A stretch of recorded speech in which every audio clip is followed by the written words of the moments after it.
Mayavati could travel in outer space, and therefore they directly reached Dwarka, his father's capital, by the airways. They pass above the palace of Lord Krishna and come down as cloud comes down with lightning.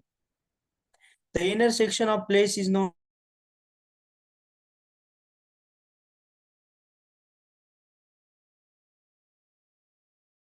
there, and they sat down among them. When the women saw Pradyumna dressed in yellowish garments, with very long arms, curling hair, beautiful reddish eyes, and smiling face, jewelry and ornaments, they at first could not recognize him as a personality different from Krishna. They all felt very bashful at the sudden presence of Krishna and wanted to hide in a different corner of the palace. When the women saw, however, that not at all characteristic of Lord Krishna were present in the personality of Pradyumna, out of curiosity they came back to see him and his wife Mayavati. All of them were conjecturing as to who he was, for he was so beautiful. Among the women was Rukmini Devi, who was equally beautiful.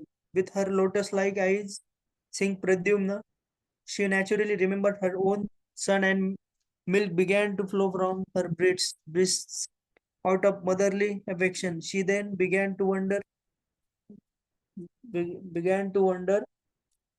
who is this beautiful young boy. He appears to be the most beautiful person. Who is the fortunate young woman able to conceive his nice boy in her womb and become his mother? And who is that young woman who has accompanied him? How they he, how how how have they met? Remembering my own son, who was the stolen from the maternity home. I can only guess that if he living somewhere, he might have grown by this time to be like this boy. Simply by intuition, Rukmini could understand that Pradyumna was her own lost son. She could also observe that Pradyumna resembled Lord Krishna in every respect. She was struck with wonder as to how he had acquired all the characteristics of Lord Krishna. Therefore began to think more confidently that the boy must be her own grown up son because she felt so much affection for him. And as an auspicious sign, her left arm was trembling. Yes, thank you. So, Pradyumna was the lost son of Rukmini and Lord Krishna. And as mentioned by Prabhupada, he exactly looked like Krishna, except some of the features which only Krishna possesses. So then Rukmini Maya understood. He must be none other than Pradyumna, who was stolen from the maternity ward by Shamrasura. Okay. Um, and the name of Pradyumna's wife is Mayavati. So basically, we read last time that Pradyumna is none other than Cupid, Kamdev, who was burnt by the third eye of Lord Shiva. And that same Pradyumna, that same Kamdev came in Krishna Lila as the son of Krishna and Rukmini, first son of Krishna and Rukmini, Pradyumna. And that Cupid's wife Rati came as Mayavati. So both of them got married in this past time. Yes. Um, Sahil Prabhu can read this last two paragraphs of this chapter. Then we'll move on to next chapter. Sure, Guru. At that very moment, Lord Krishna, along with his father and mother, Devaki and Vasudeva, appeared on the scene. Krishna, the Supreme Personality of Godhead, could understand everything. Yet in that situation, he remained silent. However, by the desire of Lord Sri Krishna, the great sage Narada also appeared, and he disclosed all the incidents, how Pradyumna had been stolen from the maternity home, and how he had grown up and had come there with his wife. Mayavati, who had formerly been Rati, the wife of Cupid, when everyone was informed of the mysterious disappearance of Pradyumna and how he had grown up, they were all struck with wonder because they had gotten back their dead son after they were almost hopeless of his return. When they understood that it was Pradyumna who was present, they received him with great delight, one after another. All the members of the family, Devaki, Vasudev, Lord Sri Krishna, Lord Balram, Rukmani, and all the women of the family embraced Pradyumna and his wife, Mayavati. When the news of Pradyumna's return spread all over the city of Dwarka, all the astonished citizens came with great eagerness to see the lost Pradyumna. The dead son has come back, they said. What can be more pleasing than this? Sri Shukadev Goswami has explained that in the beginning all the ladies of the palace, who were all mothers and stepmothers of Pradyumna, mistook him to be Krishna and were all bashful, infected by the desire for conjugal love. The explanation is that Pradyumna's personal appearance was exactly like Krishna's, and he was factually Cupid himself. There was no cause for astonishment. Therefore, when the mothers of Pradyumna and the other women mistook him in that way, it it is clear from this statement that Pradyumna's bodily characteristics were so similar to Krishna's that he was mistaken for Krishna even by his mothers.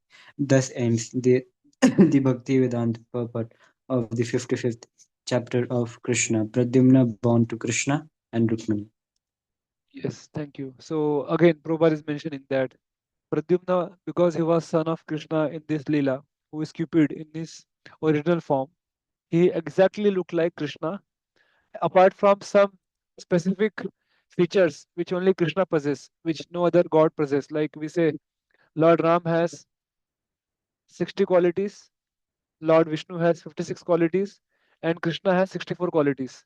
So Krishna is the complete Purna Purushottama. Similarly, Pradyumna, although he looked exactly like Krishna, but still he had some of the features which was present in Krishna and which were not there in Pradyumna. So that's why, for some time, the wives of Krishna in Dwarika, they misunderstood Pradyumna to be um, to be Krishna, or the women in Dwarika, they they, they mistook him in that way, as Prabhupada is mentioning. Why? Because he exactly looked like Krishna, and he was the son of Krishna only, Krishna and Rukmini Maya. Okay, thank you. So we are entering a very new, very important chapter of this section, the story of Syamantaka jewel. In this pastime, Krishna marries two more queens, Jamvati and Satyabhama. So that pastime will be revealed in due course of time. So this is very very special pastime, story of Shamantak Mani, and lot of suspense, thriller, murder happens in this pastime.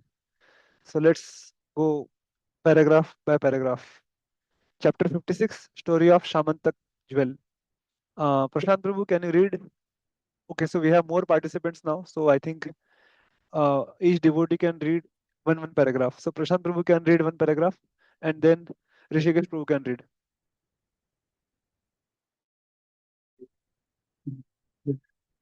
There was a king of the name Satrājit within the jurisdiction of Dwarkadha.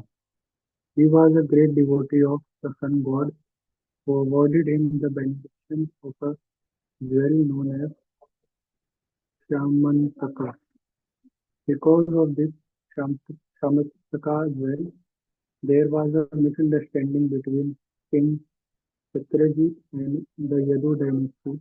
Later, the matter was settled when Satrājit voluntarily offered Krishna his daughter Satyabhama, along with the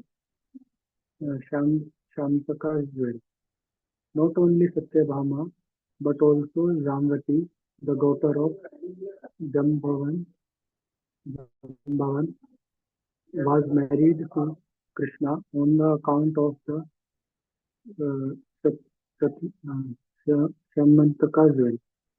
These two marriages took place before the appearance of Pradyumna, which was described in the last chapter.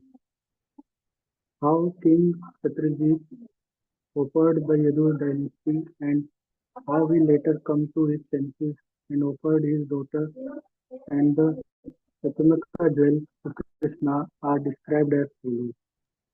Thank you. So here Shuddha Goswami is mentioning that this pastime of Krishna marrying uh, Satyabhama and Jamvati happened before the birth of Pradyumna. But sometimes the chronological order is not in proper sequence. तो ऐसा हो जाता है कभी कभार.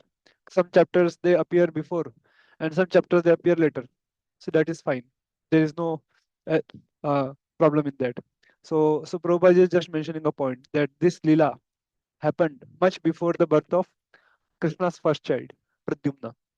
Okay. Rishikesh Prabhu, you can read next paragraph and then let me check who can read.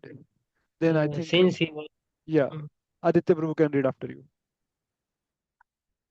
since he was a great devotee of the sun god, King Satrājit gradually entered into a very friendly relationship with him.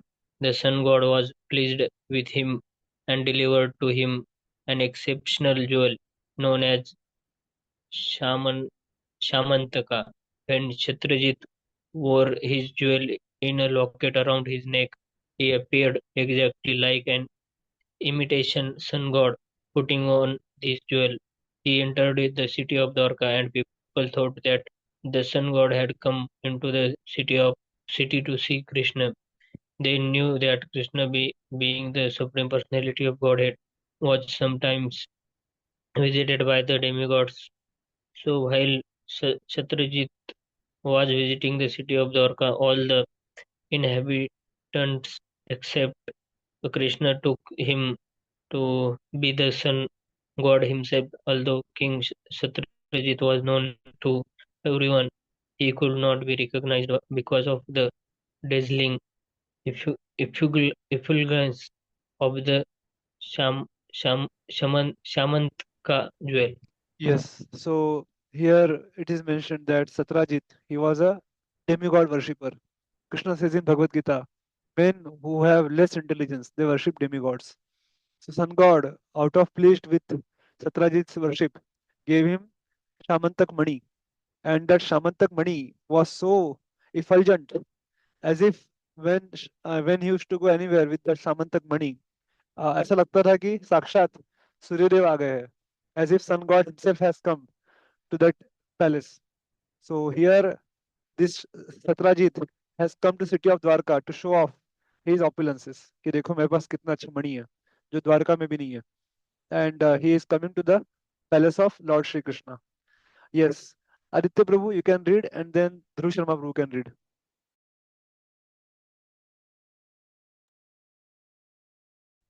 Mistaking Satrajit to be the sun god, some of the important citizens of Dwarika immediately went to Krishna to inform him that the sun god had arrived to see him. At that time, Krishna was playing chess.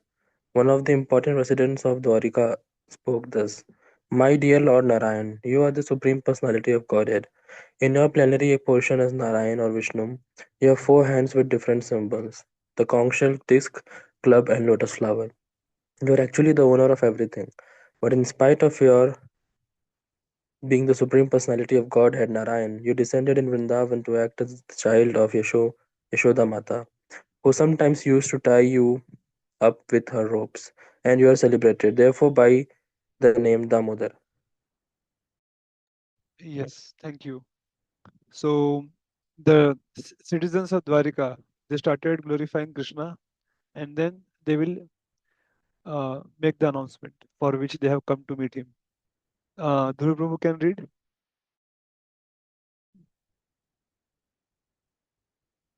That Lord Krishna is Supreme Personality of Godhead, Narayana, as accepted by the citizen of Dwarka, was later confirmed by the great Mayavadi philosophical leader Shankaracharya, by accepting the Lord as impersonal. He did not reject the Lord's personal form. Everything which has form in this material world is subject to creation, maintenance, and annihilation. But because the Supreme Personality of Godhead, Narayana, does not have material form subject to these limitations, Shankaracharya, to convince the less intelligent men who take Krishna to be an ordinary human being, said that God is impersonal. This is impersonality means that he is not person of this material condition. He is a transcendental personality without a material body. Thank you. Prabhupada is giving purport on the prayers which are offered by the citizens of Dwarika. Rohan Prabhu can read next paragraph, and I think then after him, I will read. You can read two paragraphs. Yes, Vijay. The citizens of Dwarka address Lord Krishna not only as Damodar but also as Govinda, which indicates that Krishna is very affectionate to the cows and calves. And just to refer to their intimate connection with Krishna, they address him as a Yadunandana because he was born the son of Vasudeva in the Yadu dynasty. The citizens of Dwarka concluded by addressing Krishna as the supreme master of the whole universe. They address Krishna in many different ways, proud of being citizens of Dwarka who would see Krishna daily. When Satrājit was visiting the city of Dwarka, the citizens felt great pride to think that although Krishna was living in Dwarka like an ordinary human being, the demigods were coming to see him. Thus they informed Lord Krishna that the sun god, with his glaring bodily effulgence, was coming to see him. The citizens of Dwarka confirmed that the sun god's coming into Dwarka was not very wonderful because people all over the universe who were searching after the Supreme Personality of Godhead knew that he had appeared in the Yadu dynasty and was living in Dwarka as one of the members of that family. Thus, the citizens expressed their joy on this occasion. On hearing the statements of his citizens, the all pervasive personality of Godhead Krishna simply smiled. Being pleased with the citizens of Dwarka, Krishna informed them that the person they described as the sun god was actually King Satrājit, who had come to visit Dwarka city to show his opulence in the form of valuable jewel obtained from the sun god. Yes. So in the previous paragraph, Prabhupada is telling that the great Mayavadi philosopher Shankaracharya also accepted Krishna as supreme personality of Godhead, and he wrote in his last days, Bhaja Govindam, Bhaja Govindam Mudamate. O foolish men, worship Lord Govinda, Krishna, supreme personality of Godhead. And here Lord Krishna is telling all the citizens of Dwarika that the personality is not sun god. He is actually an ordinary king Satrājit who had received a jewel from sun god, and he has come to show his opulences, to make show off. वो दिखावा करने आया है. Okay, last paragraph for today. Very important. See, now you see. Satrājit, however, did not come to see Krishna. He was instead overwhelmed by the Syamantaka jewel. He installed the jewel in a temple to be worshipped by Brahmanas. He engaged for his purpose. For this purpose. This is an example of a less intelligent person worshipping a material thing. In the Bhagavad Gita, it is stated that less intelligent persons, in order to get immediate results from their fruitive activities, worship the demigods created within this universe. The word materialist means one concerned with gratification of the senses within the material world. Although Krishna later asked for the Shamantak jewel, King Satrājit did not deliver it. On the contrary, he installed the jewel for his own purposes of his worship. And who would not worship that jewel? The Shamantak jewel was so powerful that daily it produced a large quantity of gold. A quantity of gold is counted by a measurement called bhar. According to Vedic formulas, one bhar is equal to about 21 pounds and one mound equals about 82 pounds. The jewel was producing about 170 pounds of gold every day. Besides that, it is learned from the Vedic literature that in whatever part of the world this jewel was worshipped, there was no possibility of famine, and wherever the jewel was present, there was no possibility of anything inauspicious, such as pestilence. Hare Krishna. So Prabhupada is telling here that the jewel, Shamantak Mani, was so powerful, so powerful. Every day it produced 170 pounds of gold. मतलब in our calculations 80 kgs, 80 kilo सोना daily का वो produce करती थी. That was the power of the Shamantak Mani, which was given by the demigod, sun god. So Prabhupada is telling people with less intelligence, they worship demigods. For what purpose? To get immediate results. From their fruity activities, कर्मकांड करके तुरंत फटाफट हमको हमारा काम बन जाए भगवान, ऐसा कुछ कर दो। And then because they get immediate result, उसके जो बेनिफिट्स है they are also temporary, they are very very short lived. So here when Krishna asked for Shamantak money, Satrājit did not deliver it. Satrājit ने देने से मना कर दिया। And what he did, अपने घर में वो उसकी पूजा करते थे, ब्राह्मणों को लगाया उसकी पूजा करने के लिए। और ऐसा बताया गया है कि जहाँ पर भी ये मणि रहती है वहां पे क्या होता है, वहां पर कभी अकाल नहीं होगा, वहां पर कभी चोरी चकारी नहीं होगी, और किसी भी प्रकार का इनऑस्पिशियसनेस या अमंगल वहां पे नहीं हो सकता, ऐसा बताया गया है। तो इसके आगे क्या होता है वो हम लोग कल देखेंगे। Will see tomorrow how this demigod worshipper Satrājit learns a very good lesson. So we will see in tomorrow's session. So I thank everyone for joining. Aditya Prabhu, Dhruv Sharma Prabhu,